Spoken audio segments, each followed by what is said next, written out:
बुलंदशहर से बड़ी खबर। बुलंदशहर श्रीनगर थाना क्षेत्र के पास हुए धमाके पर यूपी के जल शक्ति मंत्री स्वतंत्र देव सिंह का बयान।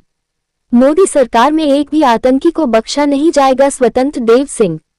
इतने प्रधानमंत्री आए लेकिन देश से नक्सलवाद पहली बार खत्म हुआ, स्वतंत्र देव सिंह। हमारी एजेंसियां आतंकियों के नेटवर्क पर लगातार शिकंजा कस रही हैं, स्वतंत्र देव सिंह। सरदार पटेल जयंती पर आयोजित एकता यात्रा में मुख्य अतिथि के रूप में शामिल हुए थे स्वतंत्र देव सिंह। हमारे संवाददाता प्रदीप पंडित, बुलंदशहर। सरदार पटेल ऐसे थे मित्रों, उस समय आजादी के समय कांग्रेस के 15 इकाई देश में थे और 15 संगठनों में से 13 संगठन सरदार पटेल को राष्ट्रीय अध्यक्ष चुना था। क्या चुना था? राष्ट्रीय अध्यक्ष के लिए। लेकिन वो सोचे अपने गुरु से महात्मा गांधी। आज ये पद यात्रा निकाली जा रही है, इसका सरदार पटेल जी की 150वीं शताब्दी वर्ष जन्म जयंती को शताब्दी वर्ष मनाया जा रहा है। और सरदार पटेल ने जो देश के लिए काम किया, एक तरह का उनका जीवन त्याग और तपस्या करता। आज़ादी के बाद पहले ऐसे लीडर थे जिनको कांग्रेस ने 15 राज्यों के बजाय 13 राज्यों के मत में वोटा, और कांग्रेस का जो राष्ट्रीय अध्यक्ष होता है वही देश का प्रधानमंत्री बनता है।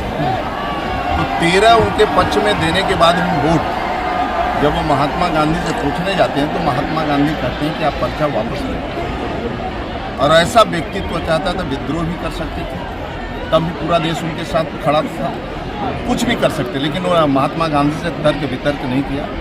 एक अनुशासन प्रिय, देश के प्रति समर्पण, त्याग और तपस्या की प्रतिमूर्ति उन्होंने आए, तुरंत पर्चा वापस लिया और पंडित नेहरू देश के प्रधानमंत्री। तो उनके जीवन का एक त्याग दिखाया जाता है कि ऐसे आज़ादी के बाद एक पहला लीडर है जो देश का सत्ता मिल रहा हो और सत्ता को छोड़कर जो भी नेता कहता है उसकी बात मानते हैं। दूसरी घटना उनके जीवन का, लगभग 563-62 रियासतों में से हिंदुस्तान की 559 रियासतें बिना डंडा लाठी के एक सूत्र में बंध गई, और 3 रियासतें जो जूनागढ़ हैदराबाद, वह भी कोई ज़्यादा ताकत नहीं लगाना पड़ा, वह भी जूनागढ़ भाग गया और हैदराबाद में मिल गया। और कश्मीर एक शेष था बचा, जो आज आदरणीय मोदी जी आने के बाद 370 धारा जो सरदार पटेल का सपना था वह साकार की।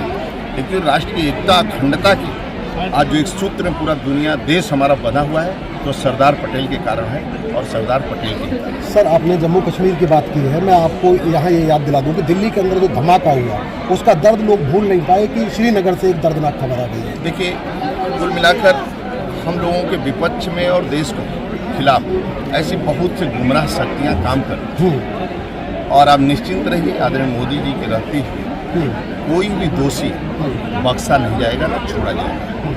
ये आदरणीय मोदी जी का शासन है देश में, और कोई भी व्यक्ति है आतंकवाद को कुचल करेंगे। आप देख ही रहे हैं कि जो महात्मा गांधी का सपना था, कई पार्टी कई लोग प्रधानमंत्री बने, लेकिन आज नक्सलवाद जो हर जगह पनप रहा था, बिहार से लेकर झारखंड, छत्तीसगढ़, आज सभी जिले सुरक्षित होते जा रहे हैं, क्योंकि 3-4 जिले और बचे हैं। सभी जिले सुरक्षित हैं आतंकवाद से भी, लेकिन ऐसी शक्तियां जो हम लोगों के खिलाफ गुमराह कर रही हैं, फिर भी जो दोषी रहेंगे वो कोई बचेगा नहीं। सभी दोषियों को कड़ा से कड़ा से